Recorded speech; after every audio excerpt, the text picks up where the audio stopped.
За, оюут толгой дээр аудит хийсэн улсын нууцад байгаа аудитын тайланг би бүрэн уншсан, анхааралтай уншсан.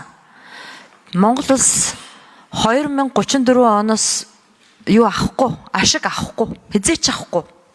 Улсын нууцад хамаарч байгаа учраас энд би зарим зүйл заалтыг ярьж чадахгүй. Тийм учраас энэ аунтраг хийх кадр бид нар маш их анхаарах ёстой. Монгол улсын засгийн газар энэ одоо ашигт малтомлын тухай хуулийн 5 дугаар зүйлийн 5-ын 5 дахь хэсэг 8 дугаар зүйлийн 8-ын 1-ийн 7 заалтын дагуу гэж байгаа байхгүй юу? Одоо чинь 34 хүртэлх хувьтай тэнцэх хувьцааг төр үн төлбөргүйгээр эзэмших эсвэл ашигт малтомлын нөөц ашигласны төлбөрөөр орлуулах эсэх асуудлыг засгийн газраас улсын хурлд өргөн мэдүүл шийдвэрлүүлэх шаардлагатай байна гэж байна шүү дээ. Ийм юм ороод ирж байхад их хурал хилцэх шаардлагагүй юм байна гэж асууж байгаа гишүүн байна шүү дээ чинь. Тэгж болохгүй шүү дээ. Тэгэхээр туан сайд энийг тайлбарлаж өгөөч. Монгол улсын засгийн газар энэ онтрогийн 34% эзэмших ёстой тийм үү?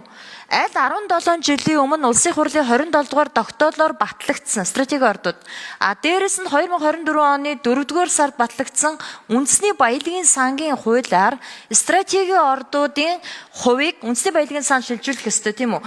Тэгжээж манай үндэсний баялагын сан мөнгөтэй болно. Тэгжээж асуудлаа шийднэ. Бид нар өнөөдөр их усүр хайгаад яваад байдаг шүү дээ. Гэтэл энд билехийн их усүр байна энэ онтро дээр. Тэгэхээр энийг оройтойгоо дээрээ 34% тэнцэх хувийг яаралтайгаар одоо стратеги ордод авах. Энэний төлөө засгийн газар яг ямар ажил хийж байгаа? Танаа яамнаас энэ дэр тодорхой тайлбар авъя. За, туан сайд хариулъя. За, мөнх ёслон шинэ асуултанд хариулъя. За, тийм ээ. Энэ үндсэндээ нэг өдрийн бит салшгүй ингээд нийлцсэн нэг өдрийн бит байгаа гэж ойлгож болно. Тэгээд тухайн үед тэр газар дорхыг харж чадахгүй учраас лицензээ компаниуд авахдаа тодорхой координатуудаар авсан. Тэр координатуудаар энэ хөдөр маань өөрөө хоёр хуваагдсан гэж ойлгож байна. Багаахын хэсэг нь буюу хамгийн баялагтай хэсэг нь онтрогийн одоо жаргалант жавхлант гэдэг хэсэгтэр хойдолтой. Өөрөөр нь хойд хүйгээ ордын үргэлжил гэж ойлгож болно.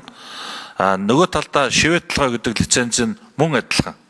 Бас нэг үзүүр хэсэг нь одоо тэр юундаар орцсон хэрүүгээ ордын үргэлжил болоод ингээд орцсон байгаа.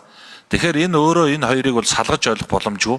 За, манай яамны зүгээс бол энэ стратегийн ордын хит хязгаарыг оюутлогын бүлэг ордын хэмжээнд нь одоо хил хязгаараа тогтоогоод засгийн газраар оруулаад шийдвэрлүүлсэн. Тэгэхээр энэ орд одоо стратегийн орд. Стратегийн орд учраас таны саяны хэлсэнчлэн энэ асуудлыг бол улсын хурлд оруулж шийдвэрлэх ёстой. 80-20 гэдэг зарчим ингээд үйлчлэлээ гэж бодоход энэ бас эцэлэгдэг учраас бодоход 80% нь 34% нь бол тэртээ тэргүй Эрдэнэс Монголын одоо эзэмшиж байгаа хувьцаагаар Эрдэнэс Монгол тал буюу Монголын тал руу орчино. Үлдэж байгаа 20%-ийн 34%-ийн асуудлыг нь авах. Тэгээд тэрүүгийн одоо үндсэн хууль, баялагын сангийн тухай хуульд нийцүүлэх асуудлыг одоо улсын хурл эцэслэн шийдвэрлэж өгнө. 34% авах юм уу? Энд санхүүгийн хариуцлага хүлээх юм уу, хүлээхгүй юм уу?